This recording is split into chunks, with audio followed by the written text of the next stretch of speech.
So my name is Dawn Nichols and my pronouns are she, her, and I am living in beautiful Victoria, British Columbia. The She Recovers Foundation is a 501c3 non-profit public charity. We connect, support, and empower women through our virtual platforms and in-person community networks. If you feel inspired to become a supporter and learn more about us, please visit www.sherecovers.org. We believe we are all recovering from something. We may be in recovery from one or more of the following: substance use disorders, including alcohol use disorder and opioid use disorder; trauma, including intergenerational trauma, racial trauma, religious trauma; codependency; anxiety, depression, and other mental health disorders; eating disorders and other food-related issues; grief and loss, including divorce or job loss; burnout from caregiving or overworking; love or sex addiction; sexual, emotional, or physical abuse; cancer or other illness; and any other life issue from which we hope to heal. If you are a woman, cisgender or trans, or a non-binary individual who identifies with women's communities, and if you are in recovery or seeking recovery, you are welcome here. Please note we are not a 12-step recovery program, but we do support all recovery pathways and criticize none. What else do you need to know? I think that's about it for now. I'm really excited to introduce you to Mary Beth. So Mary Beth O'Connor is a board member for the She Recovers Foundation, which is very exciting. So we're so happy to have you and so grateful to you. She's also a board member for LifeRing Secular Recovery. Mary Beth regularly speaks on behalf of LifeRing and develops relationships with organizations supportive of the multiple pathways approach. She has, for instance, participated in San Francisco's methamphetamine task force. She is a founder of our She Recovers Support for Legal Professionals group and is active in our She Recovers Sharing Circle in the Bay Area. In August, Mary Beth had an op-ed published in the Wall Street Journal called "I Beat Addiction Without God," where she described building a personal recovery plan by combining ideas from secular organizations for sobriety, now LifeRing, Women for Sobriety, and Narcotics Anonymous. Mary Beth's memoir writings have been published in Memoir Magazine, Awakenings, the Noyo River Review, Carry the Light, and Raven's Perch. She's currently working on a full-length memoir.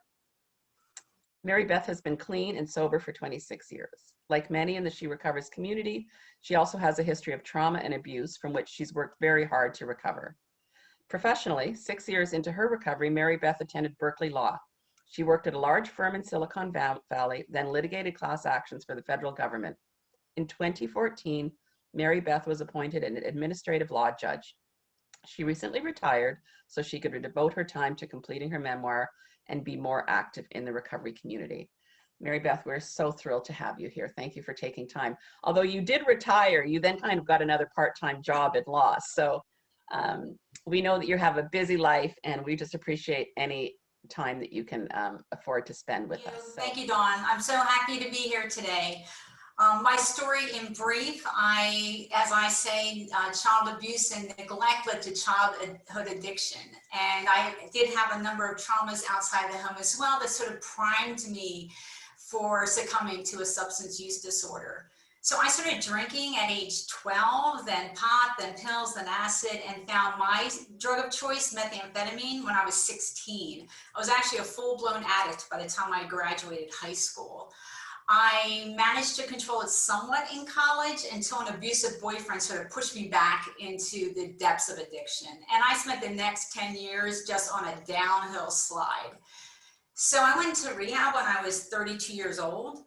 No confidence at all that I would be able to stay clean and sober, but I really needed to try. My life was pretty destroyed.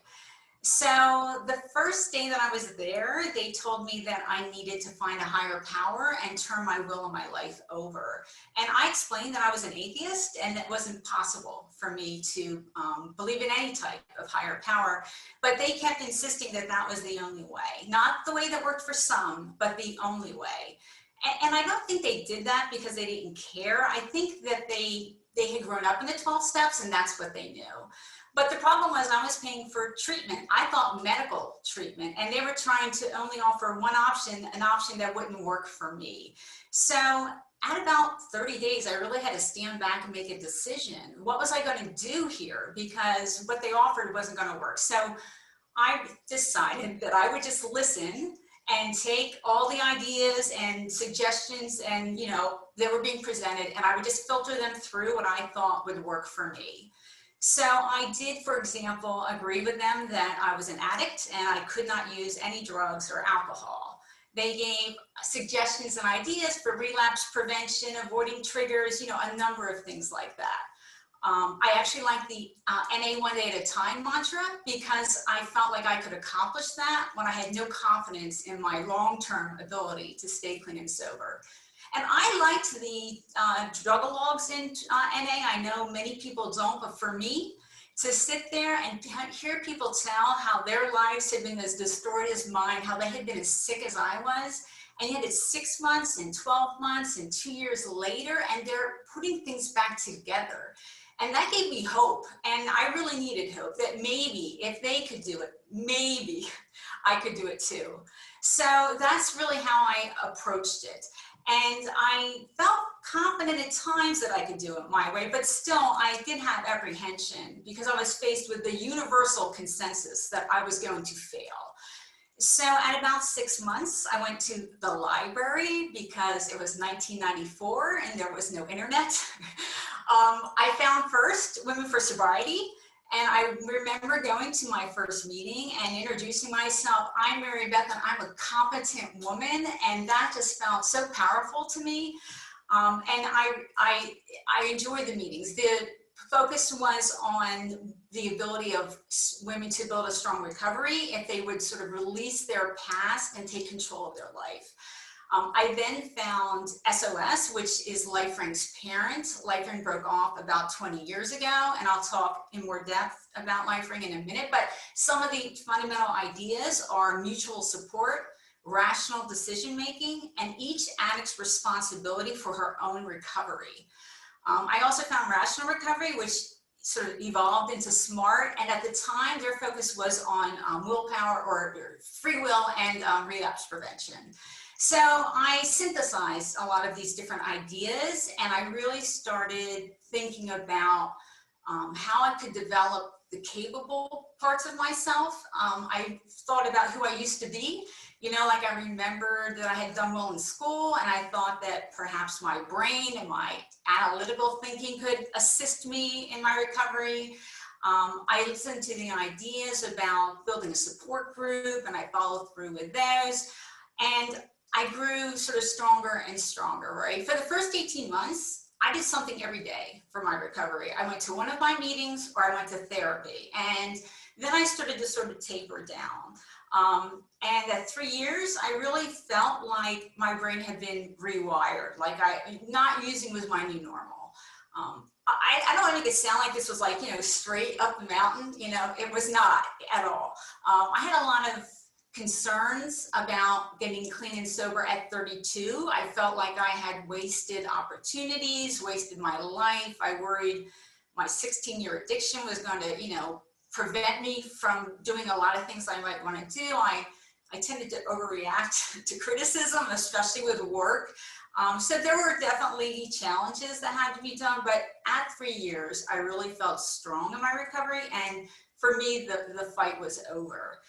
As Dawn mentioned, I've had a lot of success in professionally, retired judge and all that, but also personally, right? I'm in a good marriage. I have friends and family, and I'm able to participate. So in LifeRing terminology, what I did was I built a personal recovery plan, and over time, my sober self dominated my addict self. So LifeRing is founded on, the premises are around the 3 S's. So the first S is sobriety. Of course, LifeRing teaches to be successful, your number one priority needs to be your sobriety. And that means clean and sober from alcohol and all drugs, except as medically indicated and taken as prescribed. And that includes medication for substance use disorder. That medication is consistent with LifeRing philosophy. LifeRing believes it's actually just not only attainable to be abstinent, but it's really safer, and it's really less work in the long run to be completely abstinent than to try to moderate, which is almost certainly going to fail. So LifeRing teaches that your substance use disorder is not a character defect, and it's not sort of a certain personality that becomes addicted. I think we've all met many different personalities in our sobriety. And LifeRing does not believe that you need to bottom out. It's actually beneficial if you can to do an early intervention, because then there's less damage. LifeRing also talks about substance use disorder as being partly habit. So one of the techniques is to just build good habits over time that will encourage your sobriety. And in that LifeRing meeting, any slips or relapses are openly discussed. It's a learning opportunity. How did that happen? What could you learn from that? So that next time, hopefully you'll be able to avoid it. LifeRing's second S is secularity. So LifeRing believes that out of respect for all faiths and none, there is no religion in the meetings. So you can have LifeRing respects your personal, religious, or spiritual beliefs or lack thereof, but takes a secular approach to recovery. If anyone has any concerns about that, I will mention that Sarah Seymour about 2 years ago came out with a study, the first that I know of that compared different programs. She looked at AA, LifeRing, SMART, and WFS, and the efficacy rate was similar for all of them. LifeRing believes what's important is that you get to choose, that you hopefully are making the choice after being presented with the many options that are available to you. And that's also consistent with the National Institute of Drug Abuse, which talks about there is no one treatment that's going to work for everyone. So the third S is self-empowerment. LifeRing believes that your recovery is based on your own motivation and your own efforts. You are responsible for your recovery and to build the personal recovery plan from multiple sources, whether it's readings or books. I mean, it's your job sort of to listen, to read, to attend, to think, whatever you need to help you move forward. And LifeRing doesn't believe that you're powerless, rather that it's a fight. Okay, LifeRing talks about it's sort of a conceptual idea that for most of us, there's an addict self and a sober self, right? And the addict side of us wants to keep using. But more than that, the addict side wants to keep you miserable. Because if you're miserable, you're going to keep using, right? So when you're faced with choices and decisions, the addict self is going to sort of push you to make the decision that's going to create the most chaos, the most harm, the most misery, because then you will keep using. But for most of us, even in the depths of our addiction, there is a sober self. There is a part of us that wants to get clean and sober, that wants to live a healthy life, that wants to be who we were meant to be. And that the goal of recovery in LifeRing terminology is to build up the sober self so that the sober self can grow. And so in all decisions that you face, both large and small, you can help strengthen that sober self by making the good choice, the choice that's going to benefit you toward becoming on the path of being clean and sober and of moving forward and recovering. So it's a fight, right? It's a fight. And over time, those good choices and those efforts of you can have your sober self will get bigger and bigger and the addict self smaller and smaller. And that's what recovery is, that the sober self can basically win the fight. The personal recovery plan, as I mentioned, all sources. Part of the reason LifeRing believes in a personal recovery plan is because everyone is in a different situation when they come into recovery, right? I mean, we're all fighting for our sobriety and to build that foundation. But for example, one person might have destroyed themselves professionally and yet still have relationships. And another person, it could be the opposite, right? Some people come in with mental health challenges or trauma histories or all sorts of different circumstances. So we're unique. And what you need is, varies from person to person. So LifeRing believes that you know best where you are, where you want to go, and can develop a plan to how to get there. And part of the benefits of the personal recovery plan are that it gives you self-knowledge, right? Because it's an analytical process. You're thinking about yourself. You're thinking about where you are. You're thinking about your goals. You're thinking about your strengths. perhaps your weaknesses. So there's a deeper self-knowledge from going through the building of your own plan. LifeRing also believes that you can have a stronger ownership of the plan if you develop it, that it's not handed to you, but you made that plan. That's the plan that you want to follow, and that can strengthen the connection. It can also make you more resilient, because if you get sort of knocked off track, right, but you have a clear, deep understanding of where you were headed and how you wanted to get there, it can be easier to move back on track because of that knowledge and that connection. LifeRing also believes, in self-efficacy, and the personal recovery plan helps with that you are the source of your own success. And it's not that you're on an island. Most people aren't. You're not alone. You're using the different sources, the different things you hear in different meetings, read, all of that's part of it, but you in the end are responsible for your own success. And also success and efficacy can mean getting help when needed, right? Perhaps you need professional help, or help from your friends, or help from someone at a meeting. That's part of self-efficacy, is asking for help as needed.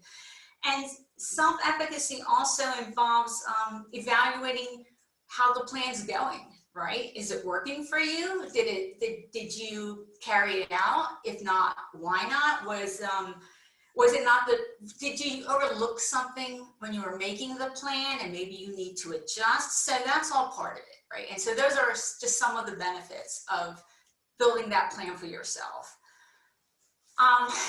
See, LifeRing, a lot of members of LifeRing do just LifeRing, but a lot of members do multiple different approaches, right? So they may do LifeRing and one of the programs that I went to, including 12 steps, or there are a number of LifeRing members in She Recovers. They may do other programs. They may be in an IOP or therapy or aftercare. All of that is consistent with LifeRing. We encourage our members to seek help, information, ideas from whatever source. LifeRing meetings, the goal is for the group to help strengthen your sober self, to help you strengthen your sober self. So LifeRing meetings aren't intended to be really large, because everyone is to have the opportunity to share. It's really the group's sort of responsibility to look around and see how many people are here today, how much time is fair for me to take. But also, there's sort of a natural dynamic. People with longer time who don't sort of have a hot button issue might see, okay, it's larger today. I'll take just a minute or two, so that the new people, or, somebody looks distressed, that they have enough time.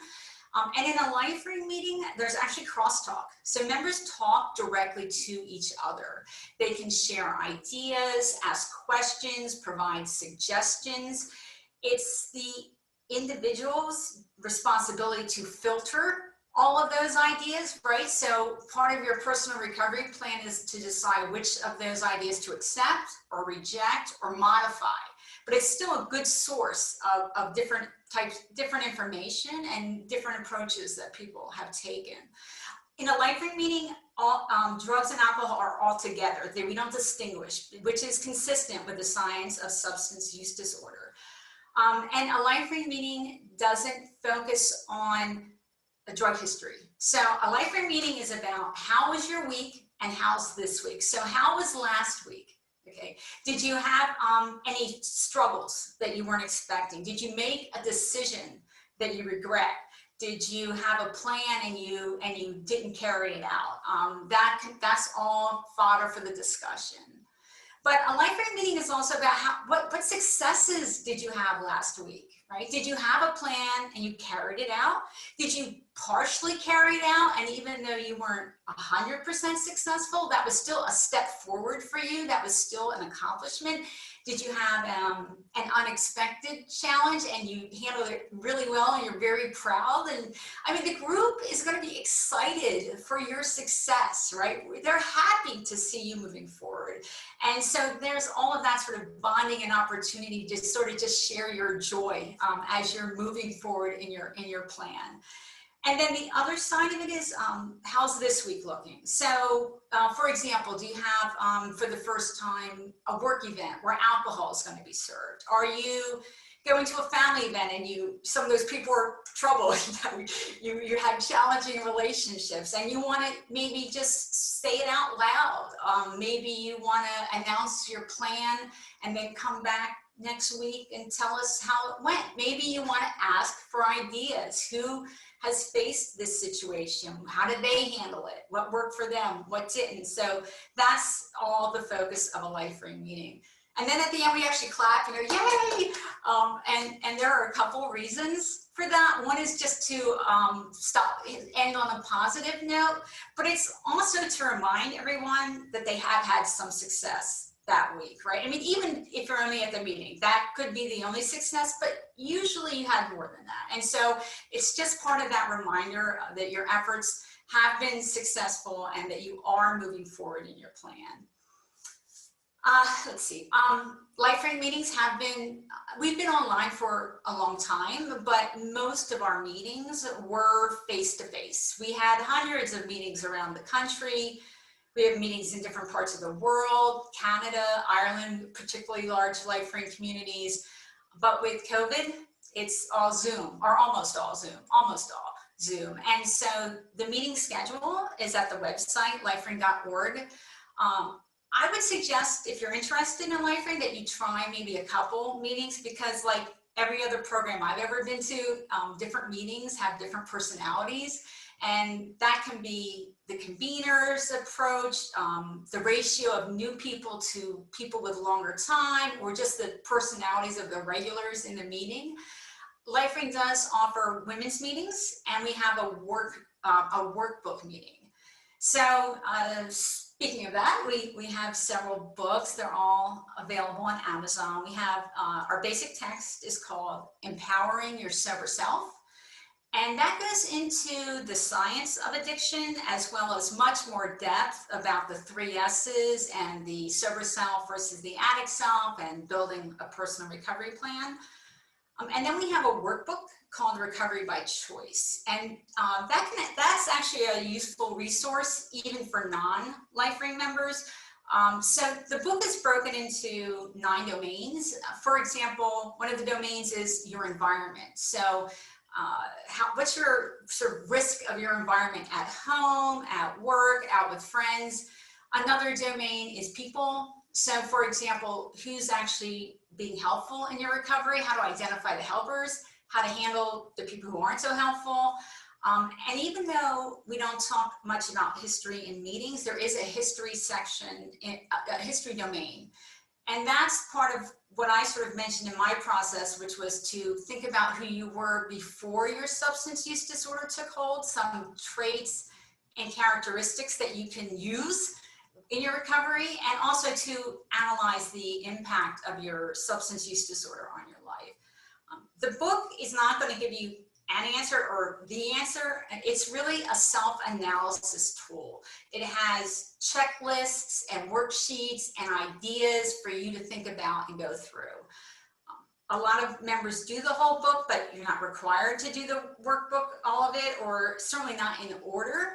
It's really for you to look at the domains and think about what would be most useful to you to work through. And for example, if there's an issue that's hitting multiple domains, maybe that's something you want to prioritize, because I think we all know you can't fix everything on day one, right? And so we really have to make choices about where to expend our energy at different points in our recovery.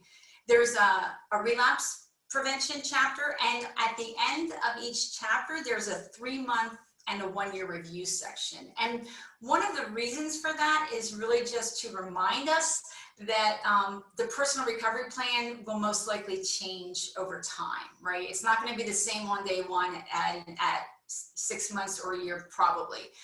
And there could be a number of reasons. One is that you've succeeded at many of the parts of your initial plan, and now you can either sort of move more forward in that area, or you might have the bandwidth to start attacking a new area. And the other is that it's also another opportunity to think about what didn't work or didn't work as well as you thought. Sometimes your plan can work, but you realize it was the wrong goal, right? I mean, there's all different types of ways that we revise our plan as we go through time.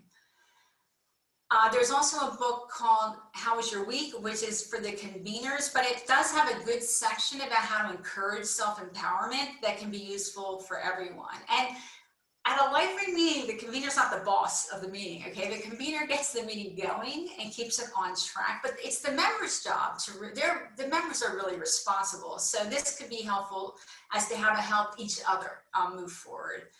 And then there's a book called Humanly Possible, and that is a book of stories of LifeRing members who have long-term sobriety. And so because of the personal recovery plan emphasis, there's many different ways that they did it. So that's also an opportunity to get a lot of ideas. And for anyone who's concerned that, you know, whether doing it the secular way or an alternate way or finding their own path forward, whether that's viable, this can sort of reassure you, yes, many people do it by developing their own plan and they're able to succeed. One other thing I would just mention about LifeRing is that it can be less regimented than some programs. So, for example, the convener doesn't have to use the opening or closing statement. Examples are provided, but they can modify it as long as it's consistent with LifeRing philosophy. At LifeRing, you do not have to identify yourself as an addict. You do not have to accept the disease model or that it's a habit or that it's a disorder. You don't have to track your time. You don't have to start over if you have a slight slip. All of these are your decisions that you make for yourself. And in LifeRing, you're encouraged to do that. So I think that's all the substance that I have. I will say if you want to reach out to me personally, of course, I'm a She Recovers member and you can message me through Facebook, or my email is on the LifeRing.org board member page. I'm there and you can get to my LifeRing email. So that's really, I think, all the substance that I have, but I think we're gonna have questions and answers. Oh, Mary Beth, thank you so much. I'm so excited. You know, I know a little bit about LifeRing, but you just presented everything so clearly. And as you were going through, for those of you who are She Recovers members, we have this thing called our 10 intentions and guiding principles. And they're kind of on the other side of my computer. And everything that you say about LifeRing resonates with what we believe in She Recovers, especially the idea that we get to create our own personal pathways, patchworks, practices of recovery. So I love that LifeRing is kind of in that same way, the spontaneity of like, you try something that works for you, and if it doesn't work, then you move on. And yet you also have this wonderful, the workbook, the Recovery by Choice, sounds like something that is really helpful. So the one thing that I have a question about is, again, She Recovers, like our primary thing is we believe we're all in recovery from something. And I understand that LifeRing is focused on substances primarily, and, you know, substances writ large. Are there members, but we've been doing this for a long time. For many of us, we know once we get our sober self, our recovery self, or our true self, whatever it is that's running the show, there's still behaviors and other issues that we need support for. So do LifeRing members continue to talk about those outside issues, you know, beyond substances, or are addictive behaviors all part and parcel of what the organization believes is fair game for discussion? So at a meeting, it is an interesting sort of dynamic because, you know, the focus is around your substance use disorder, but other life issues and behaviors can interfere with that, right? And if we're acting out, you know, in other ways, or we're not feeling strong in our, we're having work issues, or we're having relationship problems, all of those things impact your likelihood of staying clean and sober, especially in the beginning, right? So sort of any challenge in the beginning is a risk for your sobriety, really. And so that's absolutely, people talk about those kind of things, and there may not be a sort of a, you know, straight line, you know, from A to B, but it's still connected because they're trying to stabilize their life as a whole, and anything that risks that can risk them falling back into their addiction. And then when people have more solid time, they do tend to talk a bit more about their life. We allow that at my meeting, for example. It's a way. It's sort of a way from what I got from the NA drugalogs, but in a different way, to see that people are sort of moved into new areas because they have time and they may have different challenges, but they're still recovering. They're still putting their life back together. I mean, for me, at 26 years, I always talk last, because if I don't get to talk, it's fine, right? But I mean, it takes a long time to rebuild life. And even, I'm not saying I'm perfectly, as I say, I'm mostly recovered. Okay, so Great. yes, people talk about all areas of their life: work, relationships, family. Some people have mental health issues. They'll talk about the interplay of the mental health challenges and their substance use disorder, those kind of things. Awesome, great. Can you tell me a little bit about the conveners and kind of what the qualifications are for becoming a convener, and also kind of relatedly, if you can touch on the topic of trauma and the convener's ability or training or support in holding trauma-informed supportive spaces.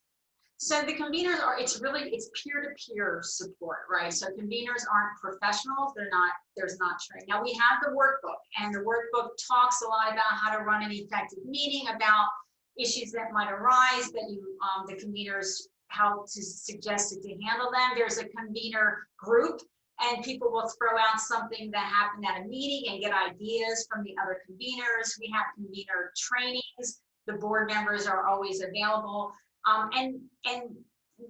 People do talk sometimes about their trauma histories or things that are going on if it's an up issue at the present, right? So it's not if it's historical and you've either resolved it or you're just not working on it right now. But if it's an up issue for you, it can come up. It can come up because it impacts your relationships and other things. And we actually just recently started having the women's meetings, and that was really upon request. And so I would expect that there might be more of that kind of conversation. And I do, when I say women, mean anyone who identifies as female. That's perfectly 100% open to that. That's the purpose of it. So yeah, so those kind of things do arise. But the conveners aren't professionals. If they feel that more is needed, people will say, hey, I went to therapy. People talk about their own personal process. Oh, I had a trauma history. I went to individual therapy. I found it useful. And we're not telling again what to do. It's just more like, here's what worked for some other people. Think about this. People will talk openly about being on medication for mental health issues. That a lot of trauma survivors have depression or anxiety, right? And that's all. And we're not going to discuss the pros and cons of different type drugs, but it's open that sometimes that can be valuable, and if somebody's really struggling, perhaps they want to talk to a professional about those kind of things. Awesome. Just a clarification, you said that the women's meeting is open to women who identify, or people who identify as females. I would assume that non-binary individuals who identify with women's communities. Great. Question from one of our Facebook viewers: Can a person who has an eating disorder attend and use LifeRing as a recovery pathway? So if, and this comes up, the other question I get about this is about gambling. Often people will say to me, what if somebody has a gambling issue? So if you have a substance use disorder and you also have an eating disorder or a gambling problem, or anything else that's really interfering, right? I don't know, too much internet, video games, all of those kind of things, the people with a substance use disorder who have those other challenges are welcome to speak about them, because it's related to their recovery and they're living a healthy and full life.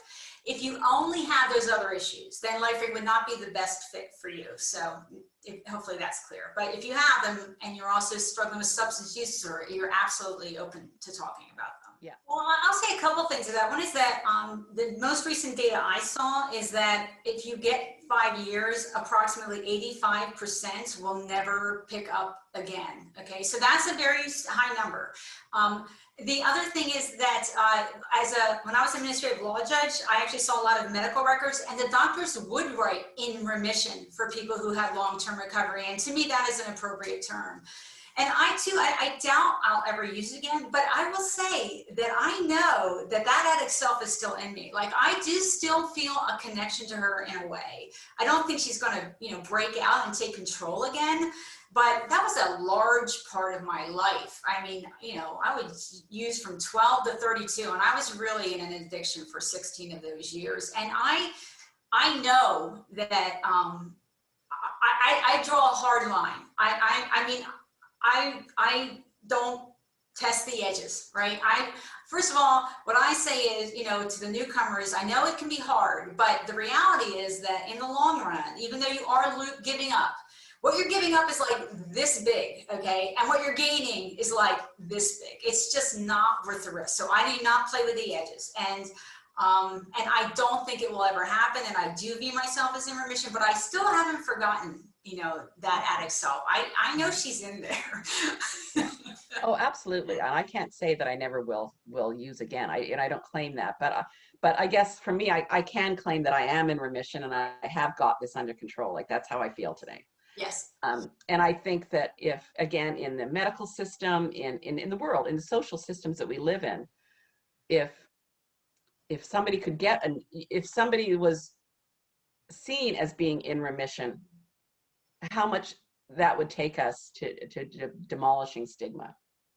You know, if, oh yeah, she's been in, you know, if we started talking about, wow, she was an addict for, you know, she was addicted for 13 years and now look at her, whatever, but she was, you know, I was addicted for 13 years and I've been in remission for 20 or 31, depending on, you know, how we look at the use that I endured. So I just, yeah, I think it's very interesting. And again, I'd love to know more about the study that you looked at that showed that 85% of people who achieved 5 years. I can dig it up. I know it was recent. And I will say this for myself personally, I've become more and more open about my recovery, and the judge thing, like, you know, it's an accomplishment. I mean, I'm proud of that. Don't get me wrong. But at the same time, for me, a lot of the value is simply that it shows how far we can come in recovery to society at large, because they, you know, can sometimes think that who you were then in the middle of your active addiction, that's your true self. And it just is not. It's not any of our true self. That's a distorted self. That's a chemically created self. And once you've broken that, you can go anywhere. And so I just want to use all of my assets to promote the idea of full recovery and full futures. And I really sort of just use the judge thing as a way in to remind people how robust the recovery can be. So I just really want to thank you. Let anybody here again who doesn't know much about our foundation, please visit www.sherecovers.org.